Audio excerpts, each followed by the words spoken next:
Yes. Okay. Why? We are live and hi, Bala. Hi. So 4 test matches. Virat Kohli winning his 13th test series at home. These are all numbers that people were bandying around. Breaking, I mean, he equaling a record with Sir Clive Lloyd of all people for the most test wins. But I have a bigger question for you here. Very serious question. What is it? Yeah, now that Ashwin and Akshar shared 5 wickets, who gets the ball here? That's a good one, man. Or do they take half each? Unfortunately, the England's second innings didn't last for 80 overs. In which case, at least you would have had two balls, but that's not to be the case. But anyway, that's a good question. But Akshar being the younger one, junior one, I think he should be given because I'm sure. Ashwin has had too many. Yeah, he has quite a few balls stacked up, I guess. So this is the 8th man of the series award. I know. Just too short of Murali and Kallis. Yeah. So yeah, so I'm sure Akshar has the ball. So that since that we have cleared that up now, we'll get to what happened. What the hell happened today, man? I was very happy for Washington and Sundar, but I was also not happy for him having to miss that century. 96 agonizingly close. Yeah. He's bound to get there one day. Certainly. Yeah. I'm sure he will get there one day. I mean, so I created a meme which I shared. That was my creation, by the way. Good. So yeah. This is the best I could. I am not a meme creator, so this is the best I could do. So we'll share it with everybody. Why not? Yeah. Okay. So it says, I told you to hit a 6. Okay. Okay. Yeah. Oh, that one. Okay. Yeah. I saw it on the WhatsApp. Yeah. Yeah. So yeah, I think Washington Sundar had more. He probably had more. What do you say? I mean, he felt that both what is his name, Ishant Sharma and Siraj. Maybe he felt that. He felt that these two fellows could bat for him. Exactly. He had more confidence in their batting skills than they themselves had, I guess. Unfortunate, but one of those days. But I could also see. This is just an aside. But Suraj was really despondent after having got himself bowled out because it was a direct contrast to him being over the top celebration that he had for Ashwin's century. Yeah, so correct. This man and he hung around. He hung around there. Yeah. He was really despondent. You can see his forlorn face. The guy is an absolute team person. Yeah, you enjoy. See, there are some of these guys. So I think in terms of I think the series. Obviously, what do we say when you lose the? So this is almost like the playbook that we had in Australia. We lost the first one badly, and then won the next one, and then won the next one, and the next one. In this case, there we won 2 and drew 1. Drew 1. So it is almost like the playbook was being repeated. So. But we must be careful because the World Test Championship is just one test. So we can't lose the first one and hope to get the second right. No, Ashwin just mentioned that during his post-match. He said if only there were 3 tests.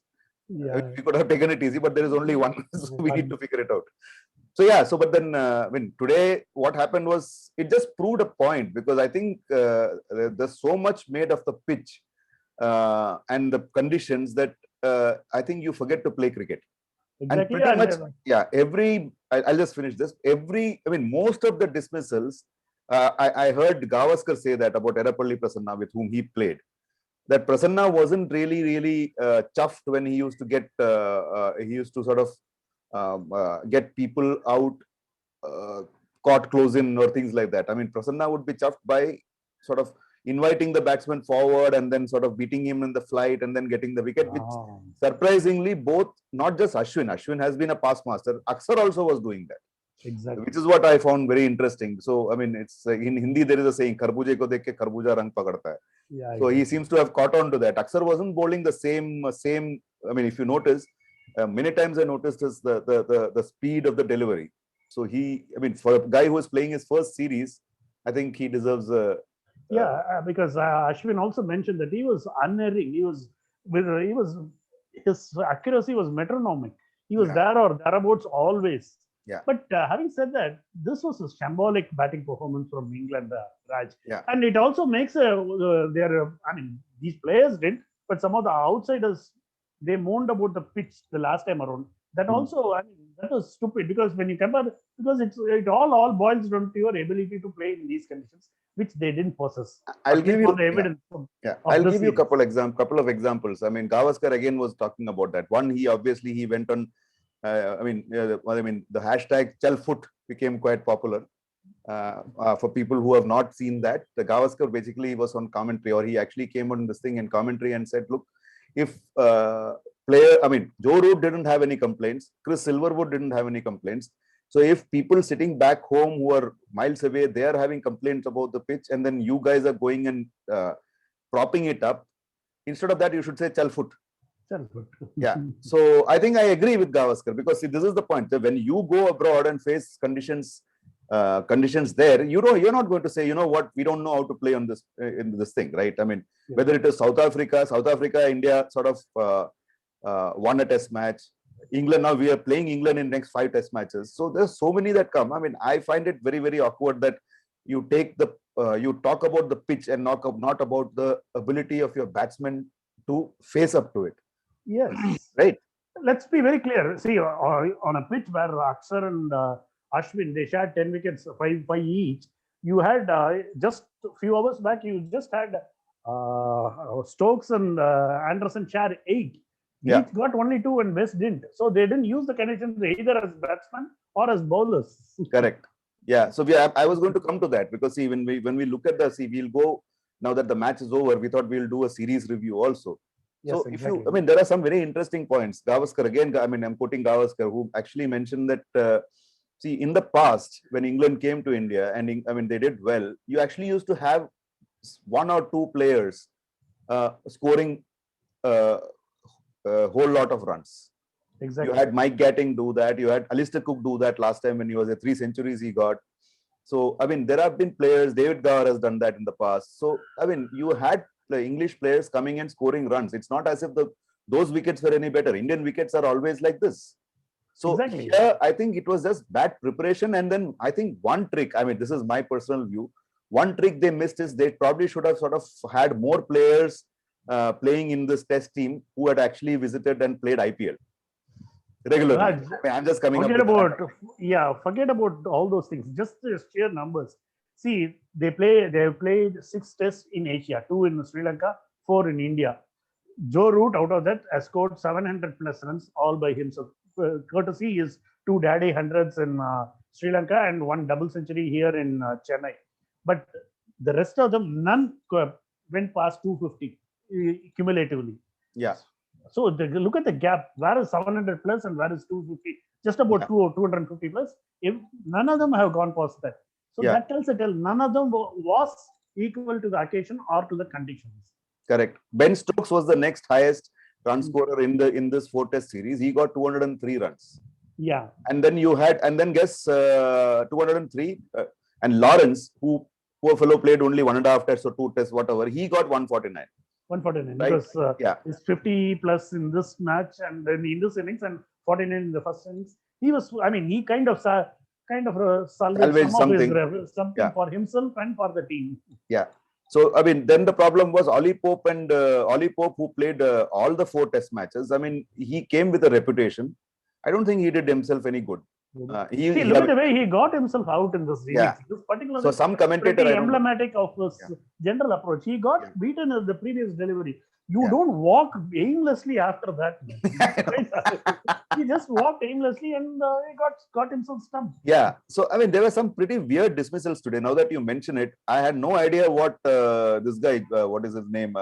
Bairstow. Bairstow was trying to do. I have no idea what Stokes was trying to do. Yes, both these dismissals are not just tame is tame description of that, because it bordered on silliness. Both stupidity. I'll call it out. I didn't want to. It is actually it's actually pretty dumb, because you won't do that. You see that in a Ranji Trophy match. You see that in some other form of cricket. In a test match, you don't see that. So you don't see people getting out like that. It's almost like the guy is saying, okay, I see the trap, I'm walking into it, and then walks into it. Excuse me. So that I found weird. So see, in terms of number of runs, if you see, like you said, Joe Root is the top scorer from both sides, but because of his granddaddy 100.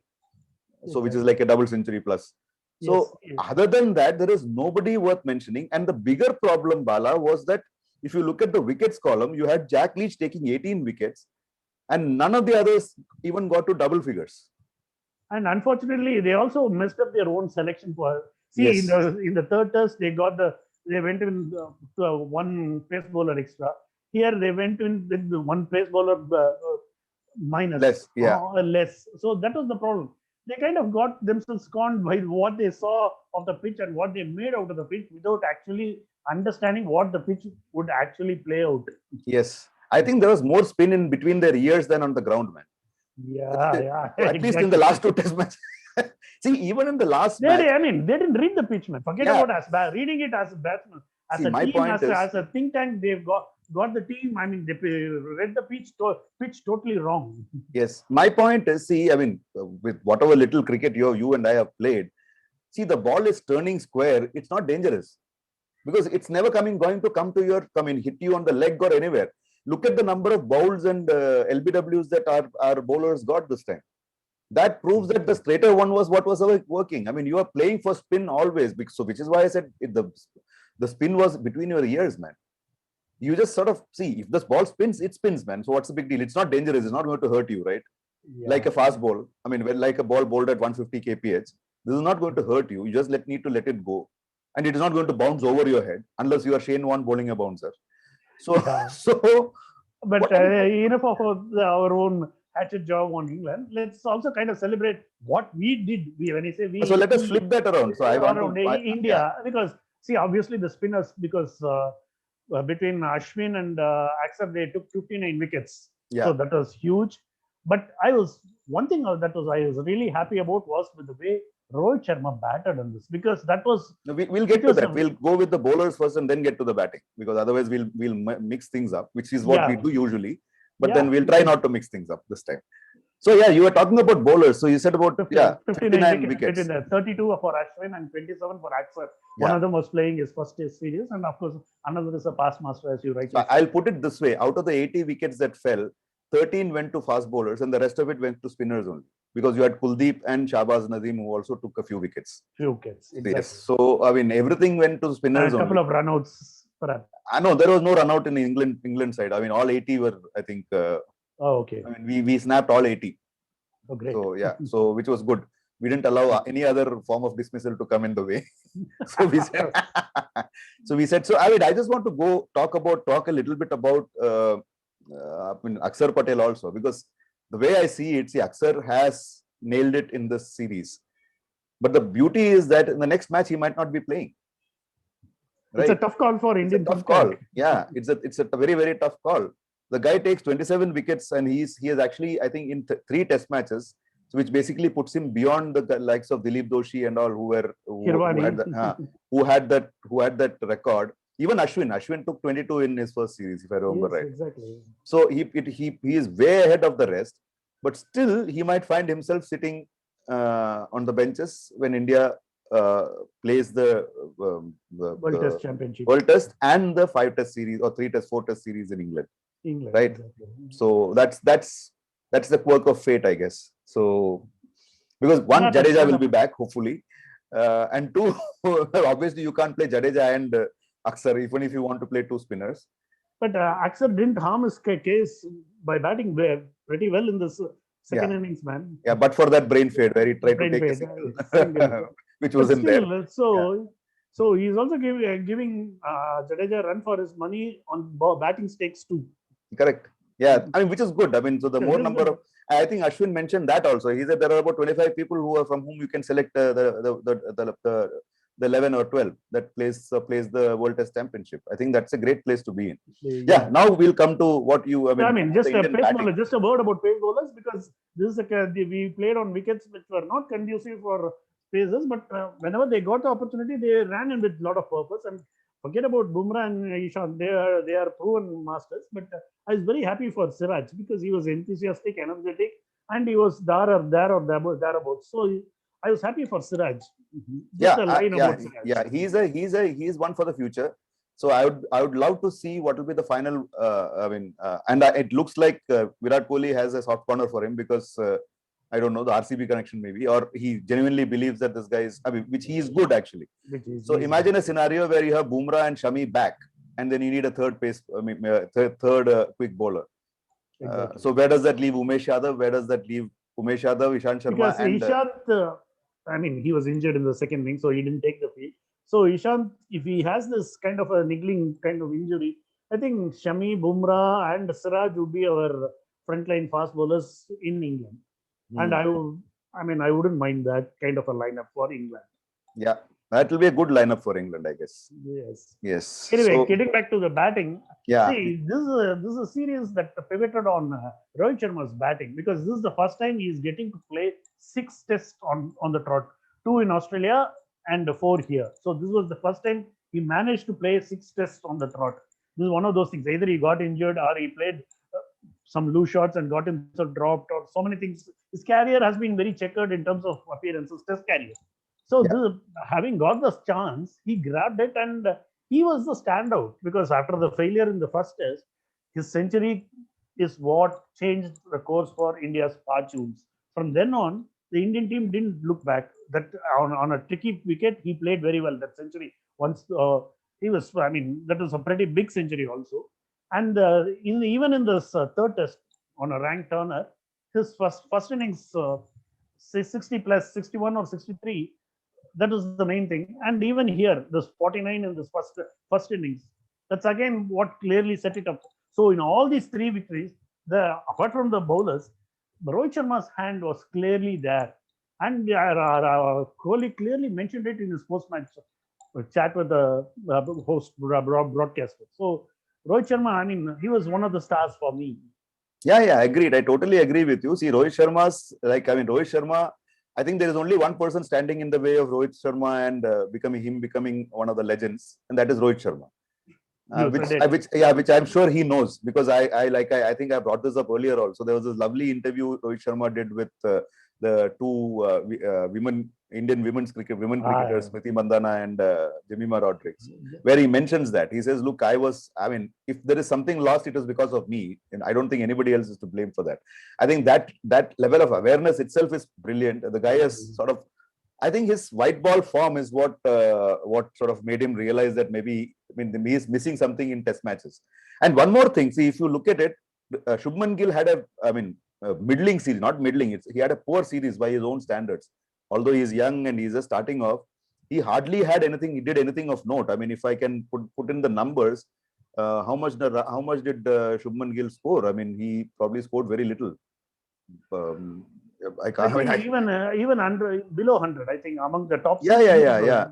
Below 100 cumulatively. No, cumulatively is 119, slightly more. 119, okay, which is fine. Yeah.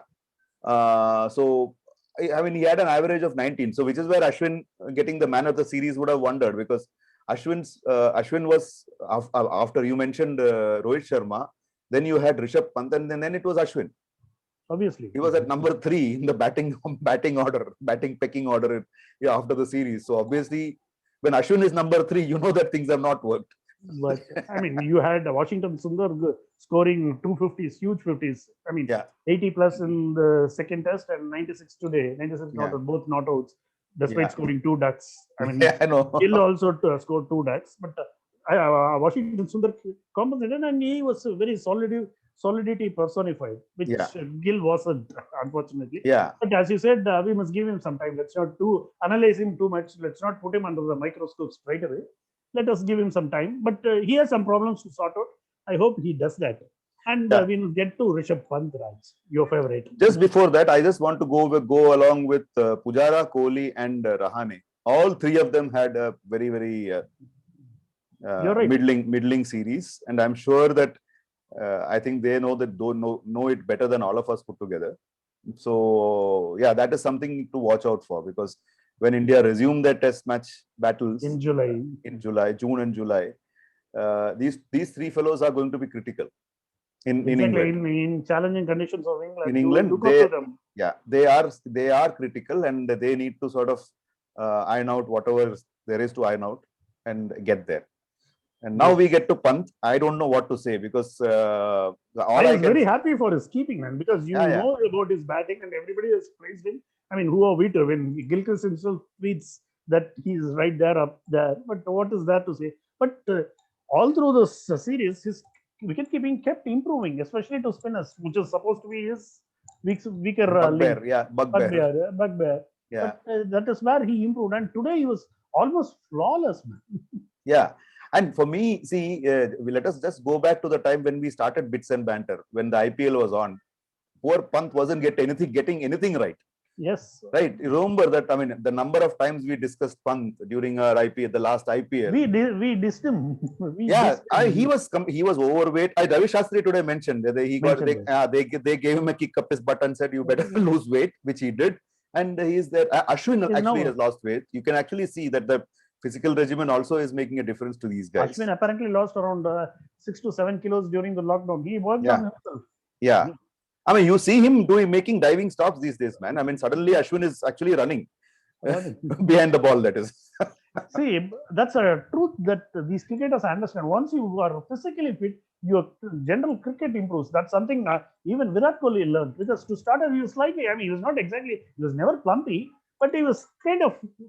And which is why I was told that is why he earned the name Chiku, because his cheeks were like, exactly. He had this plump cheeks, no? I mean, plump cheeks, exactly. Yeah. But he worked on his fitness, and suddenly his career took it zoomed up. Yeah. So that is that. So Ashwin and Rishabh Pant are reaping the rewards for keeping themselves fit. Yeah. I mean, as far as I'm concerned, one thing is very clear. I think Ashwin has said that. Many of these guys said that. I mean, Virat Kohli said that. Ravi Shastri said that. See, when you see somebody doing something extraordinary in its own way, you don't come in the way of that person. I mean, it's like telling Sehwag, I mean, when you reach the 90s, take singles. It's not going to happen here. Let's not bother about that. Exactly. It's okay. Exactly. Yeah. See, today yesterday he actually got a century with a 6. Now I'm pretty sure we'll have scenarios where he'll get out also, trying to hit a 6, which he did in Australia. Right? It's the oldest cliche, man. People who live by the squad will die by that. Yeah. So it's fine. So my point is that in terms of his batting, I think you don't need to say anything. And I'll be very surprised if tomorrow in the future, we don't see Washington Sundar sort of appearing in the top 6. I said that yesterday. I think, I'm reiterating that because I think he's technically far more sound than Pant is. Although Pant is obviously Pant is the what do you call, the swashbuckler, if I might say that. Yeah, but technique is something what the batsmen make themselves for. I mean, that's okay, man. I mean, let's not analyze technique too much because Sehwag, if you're talking about purely from a purist or a technique point of view, his technique could have been up for dissection, but he made his own technique and he was very successful. So who are we to talk about those things? Yeah, I know. No, I'm just saying that, see, technique-wise, if you need somebody who needs to come up in the order, then you have a Washington Sundar ready and up. And more than, obviously his technique is very good. He has a very unflappable temperament also. Yeah. He looks very cool. Yeah. Of course, the disappointment at having missed his century was really, really large. Yeah, I think kind of understandable. Yeah, I think Jitendra, our friend Jitendra, said it very nicely. He says he has nerves of steel. I think he's right. I think that was coming through. That's because he's from Chennai, you know. Yeah, right. right. Yeah. I mean, I'm sure that I can always say that is because he's from RCB. But then, I know. I mean, he was so good despite, he overcame the handicap of being an RCB player and still delivered a good point. So I look at it that way, man. That way you might get on the wrong side of Virat Kohli, but then we won't go too far there. We'll stop it. I was happy for another thing. Root didn't offer any excuse. He didn't blame the pitch. I think that way the English team was much more pragmatic than the past English players and all the guys who actually they took it on their chin, which they understood. They came up second in this conditions, which is fine. That's all. It's as simple as that. So that's about it. I think from our side, that is about this for this. Any final thoughts? Only one last line that Ravi Shastri said was kind of ominous, but it's a kind of a pragmatic thought that everybody should keep in mind. This bubble will burst. Of course, he was referring to the bio bubble, but he merely said this bubble will burst. Like all winning streaks, somewhere something will eventually end. So we will also be prepared for that. Yeah. I think, yeah. So you quoted Shastri. Let me also quote Shastri and end this program, because for me, Ravish, the way the England batsmen got out, it was all to straight deliveries, which actually went like razor bullets. Okay. So, If Shastri now we are is to laboring the end- point. Yeah, exactly. A Shastriism to end the series, because Yes. all test series in the past used to end with Shastri hollering on the TV. So TV, might as well yeah. give it to him again. Yeah. So on that note, I think we'll say bye. Keep watching, keep sharing, and we'll come back to you with the one-dayers now. Oh no, T20s, I guess, right? T20s, Next. yeah. So yeah, thanks Bala, and we'll see you soon. My pleasure, Raj. Bye from Bits and Banter. Take care.